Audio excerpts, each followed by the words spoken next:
বাংলাদেশে চলছে অরাজকতা। একদিকে নিত্য প্রয়োজনীয় জিনিসপত্রের দাম বেড়েছে অনেকটাই, এই অভিযোগ সামনে আসছে, যার জেরে চাপ বাড়ছে সে দেশের অন্তর্বর্তী সরকারের উপরে। আর এবার নতুন করে বিড়ম্বনায় মোহাম্মদ ইউনূস। বাংলাদেশ থেকে ব্যবসা গুটিয়ে নেওয়ার পরিকল্পনা করছেন অনেক ব্যবসায়ী। তাদের অভিযোগ, বাংলাদেশে বর্তমানে ব্যবসার কোনো পরিবেশই নেই। এই প্রসঙ্গে গভর্নরের সঙ্গে সাক্ষাৎ করে বাংলাদেশ চেম্বার অফ ইন্ডাস্ট্রির একটি প্রতিনিধি দল। ব্যবসায়ীরা পরিষ্কার বলছে যে চড়া সুদ, বাড়তি ভ্যাট, জ্বালানি সংকট এবং শ্রমিকের বেতন ভাতা সবকিছু বৃদ্ধির পর ব্যবসার খারাপ অবস্থা। আর তারপর আগামী এপ্রিল মাসে খেলাপি ঋণের নতুন নিয়ম চালু হলে অনেক প্রতিষ্ঠান বন্ধ হয়ে যাবে। এক্ষেত্রে খেলাপি ঋণের নতুন নীতিমালা ডিসেম্বর পর্যন্ত বাড়ানোর আবেদন জানিয়েছেন তারা।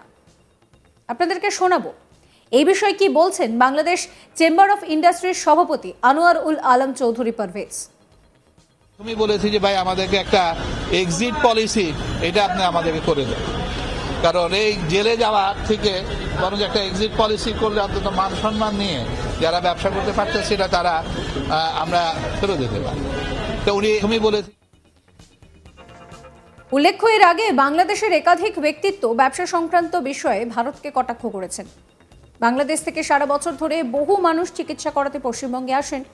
যদিও সে দেশের রাজনৈতিক দল বিএনপির সিনিয়র যুগ্ম মহাসচিব রুহুল কবির রিজভির মুখে কিছুদিন আগে শোনা গিয়েছিল একেবারে অন্যরকম কথা।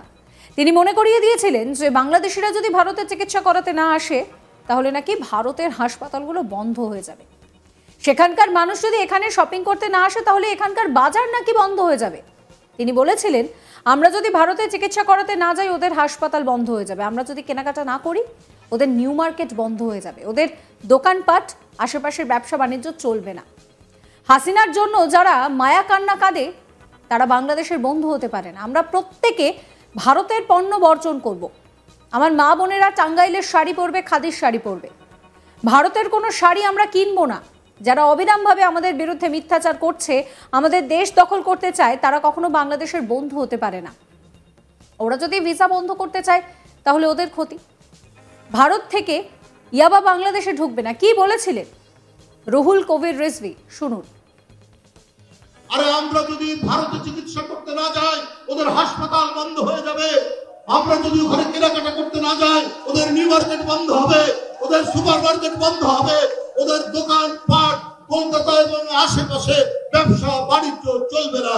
হাসিনার জন্য যারা মায়া কান্না কাঁদে তারা বাংলাদেশের বন্ধু হতে পারে না, বাংলাদেশের জনগণের বন্ধু হতে পারে না, তারা এই দেশের কোনো মঙ্গল কামনা করতে পারে না। সুতরাং আজকে আমরা প্রত্যেকেই ভারতের পণ্য বর্জন করবো না। আজকে আমার মা বোনেরা বাংলাদেশের টাঙ্গাইলের শাড়ি পরবে, খাদির শাড়ি পরবে। আমার মা বোনেরা বাংলাদেশের তৈরি যে তাঁত, সেই তাঁতের শাড়ি পরবে। ভারতের কোনো শাড়ি কিনবে না, ভারতের কোনো জিনিস কিনবে না। যারা অবিরাম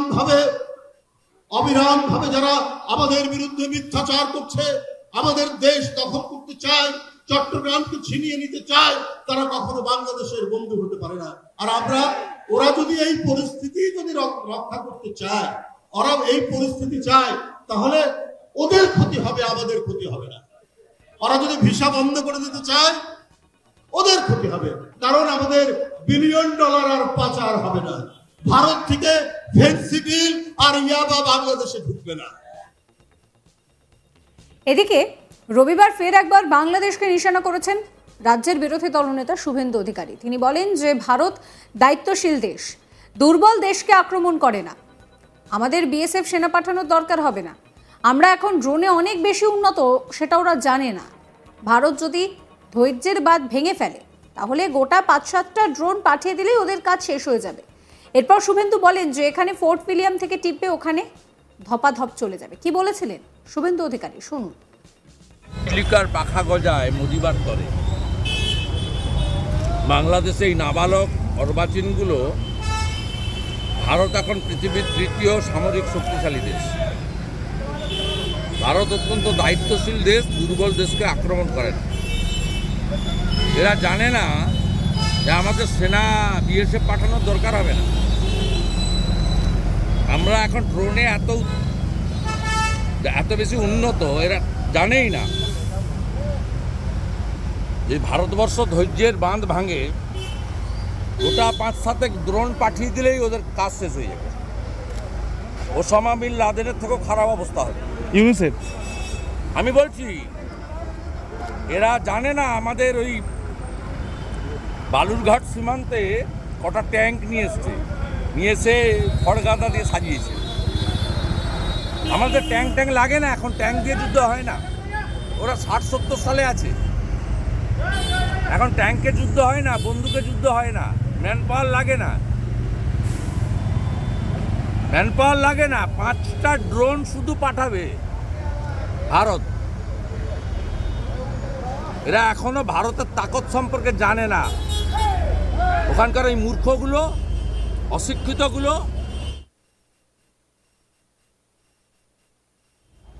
ওরা ওই কতগুলো ট্যাঙ্ক দেখে, ট্যাঙ্কের উপর শ্যাওলা, নারকেলে আপনার ধানের বিড়া লাগিয়েছে, ওতে কিচ্ছু হয় না। এখানে ফোর্ট উইলিয়াম থেকে টিপবে আর ওখানে ধপাধপ চলে। এই পরিস্থিতিতে দাঁড়িয়ে ইউনুস সরকার এখন কি করবে সেটাই দেখার। তার কারণ ইউনুস সরকার পরিষ্কার জানিয়ে দিয়েছে যে তারা ভারতের ওপরে নির্ভর করে থাকতে চাইছে না। খুব ভালো কথা, তারা পাকিস্তানকে বন্ধু বলে বেছে নিচ্ছে। নিশ্চয়ই আপনাদের মনে আছে মুক্তিযুদ্ধের সময়ের কথা, যখন পাকিস্তানের হাত থেকে বাংলাদেশকে বাঁচাতে ভারত সাহায্য করেছিল, সেই ভারত এখন নাকি সেই ভারত এখন বাংলাদেশের বন্ধু নয়। মোহাম্মদ ইউনুসের এই পাকিস্তান প্রীতি ক্রমাগত বাড়ছে। কিন্তু আপনারাই একটা কথা বলুন না, এই যে ব্যবসা যদি বন্ধ হয়ে যায় বাংলাদেশ খাবে কি? বাংলাদেশের তরফে এই কথা বলা হচ্ছে, খুব ভালো কথা, চিকিৎসার জন্য আমরা ভারতে যাব না, আমরা ভারতে না গেলে চিকিৎসা পরিষেবা ভারতের বন্ধ হয়ে যাবে। তাহলে তারা পাকিস্তানে যাবে।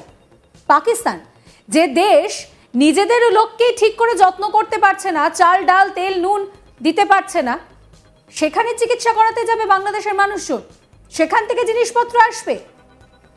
সত্যি এটা দিবার স্বপ্ন নয় কি? এই পরিস্থিতিতে দাঁড়িয়ে একদিকে যেরকম অরাজকতা বাড়ছে, নিত্য প্রয়োজনীয় জিনিসের দাম বাড়ছে, ব্যবসায়ীরাও কিন্তু এবার বেঁকে বসেছেন। মোহাম্মদ ইউনুস পারবেন তো তার এই যে পাকিস্তান প্রীতি, সেই পাকিস্তান প্রীতি নিয়ে এই বিষয়টাকে এগিয়ে নিয়ে যেতে?